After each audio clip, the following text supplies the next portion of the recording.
مفتی رشید احمد خورشید صاحب کے بیانات یوٹیوب پہ سننے کے لیے youtube.com/مفتی رشید آفیشیل پر کلک کریں اور سبسکرائب کر کے بیل آئیکن کو پریس کریں تاکہ ہمارے آنے والے نئے بیانات آپ کو بر وقت مل سکیں۔ قرآن کریم کے اندر حضرت موسیٰ علیہ السلام کا واقعہ اللہ تعالیٰ نے بیان فرمایا ہے۔ حضرت موسیٰ علیہ السلام جب مصر سے مدین تشریف لائے تو حضرت موسیٰ علیہ السلام مصر سے اس لیے نکلے تھے کہ فرعون حضرت موسیٰ کو قتل کرنا چاہتا تھا۔ فرعون نے اپنے کارندے لگائے تھے کہ کسی طرح حضرت موسیٰ علیہ السلام کو گرفتار کیا جائے اور ان کو قتل کیا جائے۔ حضرت موسیٰ علیہ السلام کو پتہ چلا تو حضرت موسیٰ علیہ السلام مصر سے نکل گئے اور مصر سے نکل کر مدین تشریف لے آئے۔ قرآن کریم نے حضرت موسیٰ علیہ السلام کے ایک عمل کا تذکرہ کیا ہے، وہ یہ کہ جب حضرت موسیٰ علیہ السلام مدین پہنچے تو وہاں لوگ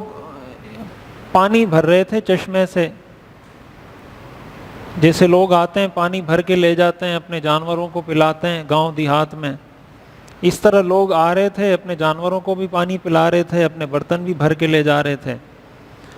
قرآن کریم میں اللہ تعالیٰ فرماتے ہیں وَوَجَدَ مِن دُونِهِمُ امْرَأَتَيْنِ تَذُودَانِ،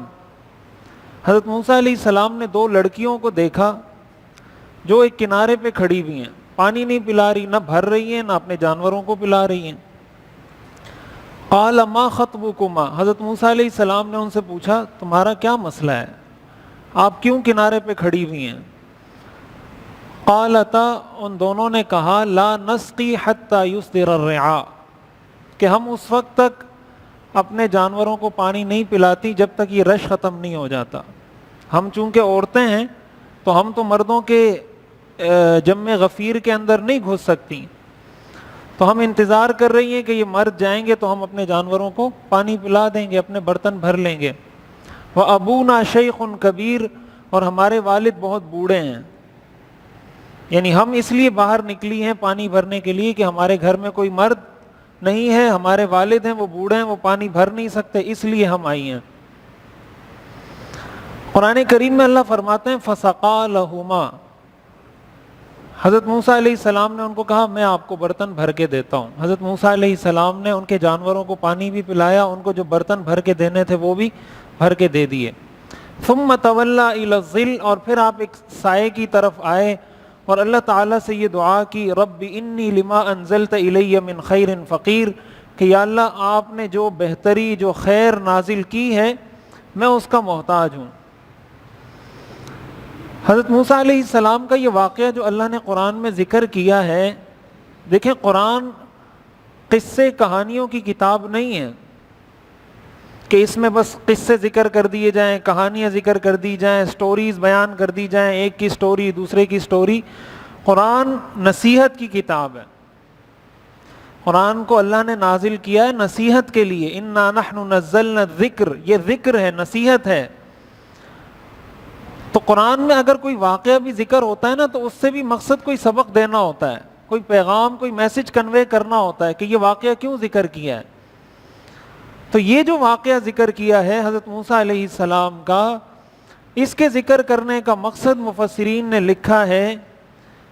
کہ مسلمانوں کو یہ بات سمجھانی ہے، یہ بات ان کو یہ پیغام دینا ہے کہ معاشرے کے کمزور اور پسے ہوئے طبقے کی مدد کرنا، ان کو سپورٹ کرنا، ان کے ساتھ کھڑا ہونا، یہ انبیاء کی صفات ہیں۔ معاشرے میں کوئی بھی طبقہ،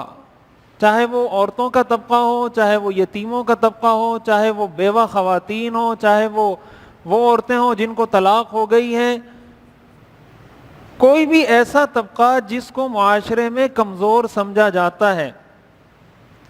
یا اس وجہ سے کہ وہ غریب ہے، یا اس وجہ سے کہ اس کی بیٹیاں ہیں اس کا بیٹا نہیں ہے، یا اس وجہ سے کہ وہ اکیلا بھائی ہے اس کے اور کوئی بھائی نہیں ہے، یا اس وجہ سے کہ اس کو طلاق ہو گئی ہے، یا اس وجہ سے کہ وہ یتیم ہے، یا اس وجہ سے کہ وہ غریب ہے، یا اس وجہ سے کہ اس کی تنخواہ کم ہے، کسی بھی وجہ سے اگر کسی طبقے کو انڈر اسٹیمیٹ کیا جاتا ہے، اس کو کم ویلیو دی جاتی ہے، اس کو اس کا حق نہیں دیا جاتا.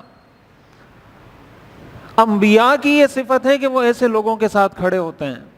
حضرت موسیٰ علیہ السلام کا واقعہ اللہ نے اس لیے ذکر کیا.